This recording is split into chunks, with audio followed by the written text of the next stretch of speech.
Telangana assembly ఎన్నికల్లో దెబ్బతిన్న BRS greater Hyderabad పరిధిలో మాత్రం తిరుగులేని ఆధిక్యత ప్రదర్శించింది. రాష్ట్రంలో బీఆర్ఎస్ గెలిచిన మొత్తం సీట్లలో 17 సీట్లు గ్రేటర్ పరిధిలోనివే. దీంతో ఈసారి లోక్సభ ఎన్నికల్లోనూ గ్రేటర్ హైదరాబాద్ నగర పరిధిలో సికింద్రాబాద్, మల్కాజ్గిరి, చేవెళ్ల, హైదరాబాద్ ఉన్న హైదరాబాద్ మినహా మిగతా మూడింటిపై బీఆర్ఎస్ ఆశలు పెట్టుకుంది. అయితే ఆంధ్రప్రదేశ్లో సార్వత్రిక ఎన్నికలు రావడంతో బీఆర్ఎస్ నేతలకు కొత్త సమస్య వచ్చిపడింది. ఆంధ్రప్రదేశ్లో అసెంబ్లీ, లోక్సభ, తెలంగాణలో లోక్సభ ఎన్నికలు ఒకే రోజు పోలింగ్ జరగడమే బీఆర్ఎస్ నేతల సమస్యకు అసలు కారణంగా తెలుస్తోంది.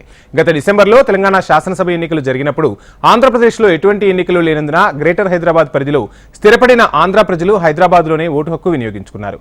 వీరిలో అధిక శాతం బీఆర్ఎస్ కు ఓటు వేసినట్లు అంచనా.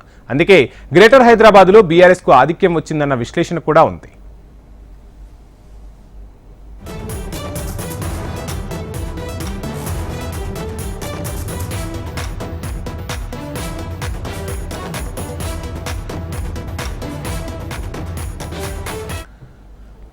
ఇక ఆంధ్రప్రదేశ్, తెలంగాణలో సార్వత్రిక ఎన్నికల పోలింగ్ ఈ నెల 13న జరగనుంది. దీంతో ఆంధ్రప్రదేశ్ నుంచి వచ్చిన చాలా మంది ఓటర్లు హైదరాబాద్లో స్థిరపడ్డారు.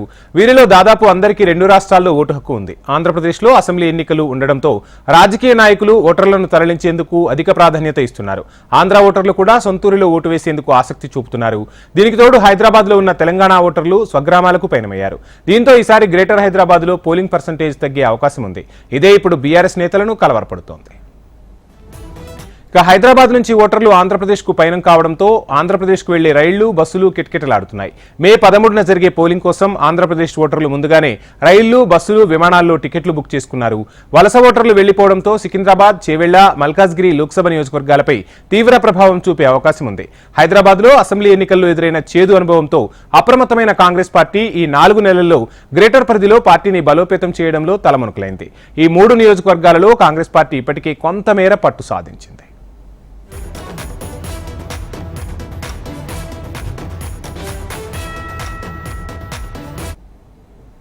ఇక రాష్ట్ర వ్యాప్తంగా 25 లక్షల నుంచి 30 లక్షల మంది ఆంధ్రప్రదేశ్ ఓటర్లు ఉన్నారు. వీరిలో 80% పైగా ఓటర్లు ఆంధ్రప్రదేశ్ ఎన్నికలకు వెళ్లే అవకాశం ఉన్నట్లు అంచనా. దీంతో గ్రేటర్ పరిధిలోని 4 లోక్సభ నియోజకవర్గాల్లో ఓటింగ్ పర్సంటేజ్ తగ్గనుంది. సికింద్రాబాద్, మల్కాజ్గిరి, చేవెళ్ల, హైదరాబాద్ నియోజకవర్గాల్లో భారీ సంఖ్యలో ఆంధ్రప్రదేశ్ ఓటర్లు ఉన్నారు. అలాగే నిజామాబాద్, మెదక్ స్థానాల్లోనూ చెప్పుకోదగిన స్థాయిలో ఆంధ్రప్రదేశ్ ఓటర్లు ఉన్నారు. సాధారణంగానే జీహెచ్ఎంసీ పరిధిలో ఓటింగ్ శాతం తక్కువగా నమోదవుతోంది. అలాంటిది ఇప్పుడు ఆంధ్రప్రదేశ్ ఓటర్లు వెళ్లిపోతే అది మరింత పడిపోయే ప్రమాదం ఉంది. గ్రేటర్ పరిధిలోని Kukatpally, Sherlingampally, Miyapur, Chandanagar, Pragathinagar, KPHB, BHEL, Ashok Nagar, Nizampet, Quthbullapur, Dilsukh Nagar, Malakpet, Saroor Nagar, Chaitanyapuri, LB Nagar, Vanasthalipuram, Uppal, Sanath Nagar తో పాటు నగర శివారు ప్రాంతాల్లో ఆంధ్రప్రదేశ్ ఓటర్లు ఎక్కువ మంది నివసిస్తున్నారు. విద్యా సంస్థలకు సెలవులు రావడంతో ఇప్పటికే 40% మంది ఆంధ్రప్రదేశ్లోని వివిధ జిల్లాలకు వెళ్లిపోయారు. ఇంకా వారాంతం కావడంతో వరుసగా 3 రోజులు సెలవులు వచ్చేశాయి. దీంతో పలువురు ఉద్యోగులు కూడా ఇంటి బాట పట్టారు.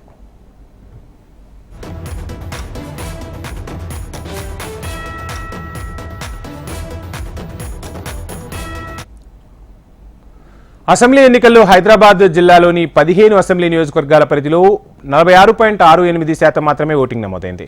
ఆంధ్రప్రదేశ్ వాసులు ఎక్కువగా నివసించే ఉమ్మడి రంగారెడ్డి జిల్లాలో ఓటింగ్ శాతం 60 లోపే ఉంది. పైగా ఈసారి పోలింగ్ సోమవారం జరుగుతోంది. రెండో శనివారం, ఆదివారం తర్వాత పోలింగ్ డే సోమవారం ఉంది. ప్రభుత్వ, ఐటీ, బ్యాంకు ఉద్యోగులకు వరుసగా సెలవులు వచ్చేస్తున్నాయి. ఈ క్రమంలో ఆంధ్రప్రదేశ్కు వెళ్లే ఆంధ్ర ఓటర్ల పర్సంటేజ్ కూడా ఎక్కువగానే ఉంటుంది. ఇక అసెంబ్లీ ఎన్నికల్లో జీహెచ్ఎంసీ పరిధిలోని ఓల్డ్ సిటీ మినహా మిగతా అన్ని సెగ్మెంట్లలో బీఆర్ఎస్ అభ్యర్థులు విజయం సాధించారు. తెలంగాణ అసెంబ్లీ ఎన్నికల్లో ఆంధ్రవాసులు ప్రధానంగా బీఆర్ఎస్ వైపు మొగ్గు చూపినట్లు స్పష్టమైంది. కానీ రాష్ట్రంలో కాంగ్రెస్ అధికారంలోకి రావడంతో ప్రస్తుత లోక్సభ ఎన్నికలు కాంగ్రెస్ వర్సెస్ బీజేపీ అన్నట్లుగా మారిపోయాయి. దీంతో ఆంధ్రప్రదేశ్ ఓటర్లు ఇక్కడే ఓటు హక్కు వినియోగించుకుంటే ఈ 2 పార్టీల్లో ఏదో ఒక దాని వైపు మొగ్గు చూపేవారని రాజకీయ విశ్లేషకులు అభిప్రాయం వ్యక్తం చేస్తున్నారు. మరోవైపు ఆంధ్రప్రదేశ్ ఓటర్లు ఈసారి కూడా తమకే మద్దతిచ్చేవారని, వారు ఏపీకి వెళ్లడం వల్ల తమకే ఎక్కువ నష్టం జరిగే అవకాశం ఉందని బీఆర్ఎస్ నేతల అభిప్రాయం. మొత్తానికి 2 జాతీయ పార్టీల నడుమ బీఆర్ఎస్ పరిస్థితి ఇప్పుడు ఇబ్బందికరంగా మారింది. బీజేపీ ఎప్పట్లాగే మోడీ చరిష్మా ఓటు బ్యాంకుపై, మజ్లీస్ పాత బస్తీ ఓటు బ్యాంకుపై పూర్తి నమ్మకంతో ఉన్నాయి. ఆంధ్రప్రదేశ్ శాసనసభ ఎన్నికలు కాంగ్రెస్, బీజేపీలకు కలిసి వస్తుంటే బీఆర్ఎస్ పార్టీకి మాత్రం నిరాశనే మిగులుస్తాయంటున్నారు రాజకీయ విశ్లేషకులు.